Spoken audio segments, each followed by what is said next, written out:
Saudara sekalian, selamat pagi. Haleluya. Kita sekarang sudah berada di tahun yang baru, tahun 2022. Dan puji Tuhan, kita masih diberi kesempatan untuk hidup di tahun yang baru ini. Saya ingin menyampaikan renungan singkat pagi hari ini seperti biasa dengan tema memandang ke depan. Amsal 4 ayat 25. Demikian firman Tuhan. Biarlah matamu memandang terus ke depan dan tatapan matamu tetap ke muka. Saudara-saudara sekalian, selamat tahun baru. Puji Tuhan, tahun 2021 sudah kita lewati. Tahun yang diwarnai oleh pandemi di seluruh bumi. Saya sendiri baru kali ini mengalami apa yang namanya pandemi. Dan rasanya pandemi ini begitu panjang. Bahkan dampaknya juga berkepanjangan. Dalam bahasa kita sering sebut dampak dominonya macam-macam.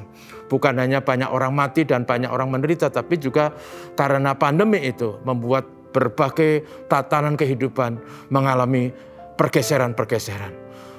Orang tiba-tiba kehilangan pekerjaan dan penghasilan. Ada banyak orang yang tiba-tiba harus menderita karena situasi ini. Dan sebagainya, dan sebagainya. Tetapi saudaraku, apapun yang sudah terjadi, faktanya kita sudah memasuki tahun yang baru. Karena itu nasihat ini penting, memandang ke depan.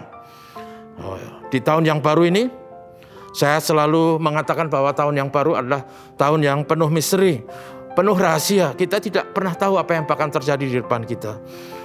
Bahkan yang namanya prediksi oleh para ahli pun, prediksi itu juga diwarnai oleh teka-teki. Yang penting bagi kita adalah bahwa ada masa depan yang harus kita hadapi. Nasihat bagi kita dari firman Tuhan tadi supaya kita memandang ke depan. Itu berarti supaya kita fokus ke masa depan. Jangan dihantui oleh kegagalan masa silam.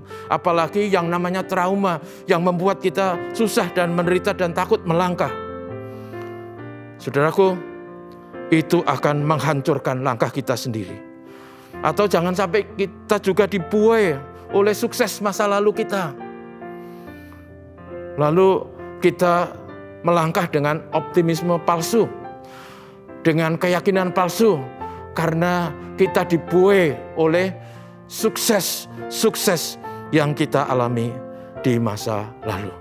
Kita harus melupakan apa yang di belakang, tinggalkan apa yang sudah lalu. Apakah itu hal yang negatif, apakah hal itu yang positif, tinggalkan sekarang, melangkah maju ke depan. Karena situasinya berbeda, waktunya berbeda, keadaannya berbeda. Kita menghadapi tahun yang baru. Di dekat rumah kami masih ada ladang-ladang yang bertebaran.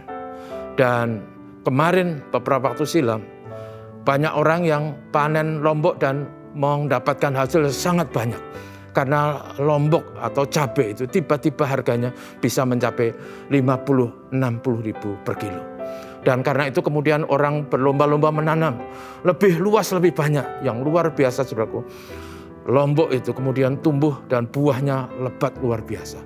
Tetapi buah yang sangat lebat itu akhirnya dibiarkan membusuk di pohon, tidak dipanen. Karena kalau dipanen pun ongkos memanen dengan harga jual lomboknya masih lebih mahal ongkos memanennya. Sehingga dibiarkannya lombok-lombok itu. Saudaraku, mengapa? Karena timingnya berbeda. Pada waktu harga lombok tinggi itu karena memang ada banyak hujan, tidak banyak orang nanam lombok, dan juga orang yang nanam lombok itu akhirnya banyak yang rusak. Sehingga lombok yang bisa dipanen itu harganya sangat tinggi. Tapi kemudian setelah itu cuaca menjadi sangat kering, dan akhirnya lombok di mana-mana tumbuh subur, berbuah lebat, akhirnya lombok nilai jualnya jatuh. Saya merasa hidup itu seperti itu. Sikonnya, situasi kondisinya berbeda. Dan karena itu saudaraku, tahun lalu berbeda dengan tahun sekarang. Yang penting adalah mari kita melangkah, berusaha berkonsentrasi, memberikan kesungguhan demi masa depan. Masa depan yang ada di bumi ini. Dengan segala kesungguhan, bekerja dengan rajin, melangkah dengan pasti, supaya kita tidak menoleh ke kiri ke kanan, supaya kita tidak terjerumus dan terseret arus. Tapi kita tetap melangkah ke depan dengan kendali, dengan tujuan yang pasti. Mata kita harus ke depan, pandangan kita harus ke muka, kepada visi, kepada harapan, kepada tujuan kita. Walaupun tantangan dan kesulitan ada. Tetapi kalau kita fokus ke depan dengan tekad bulat, maka ada masa depan. Tuhan menolong kita semua memasuki tahun 2022. Tuhan memberkati, mari kita berdoa. Tuhan, terima kasih tahun 2022 sudah kami masuki. Walaupun penuh misteri, kami percaya Tuhan pegang kendali. Kami berserah, kami mau melangkah, kami mau maju ke depan, memandang ke depan. Tidak menoleh ke kiri ke kanan. Tidak dihantui oleh kegagalan masa silam. Tidak juga dibuai oleh sukses masa lalu. Tolong kami, berkati kami. Biarlah tahun ini menjadi tahun yang penuh dengan makna keberhasilan dan memberi dampak positif bagi kehidupan, baik bagi kami maupun bagi sesama kami. Berkatilah kami, berkatilah negeri kami, supaya tahun 2022 menjadi tahun yang makin baik. Tuhan, terima kasih. Beserta dengan kami semua, inilah doa kami dalam nama Yesus. Amin. Tuhan berkati saudaraku, terima kasih.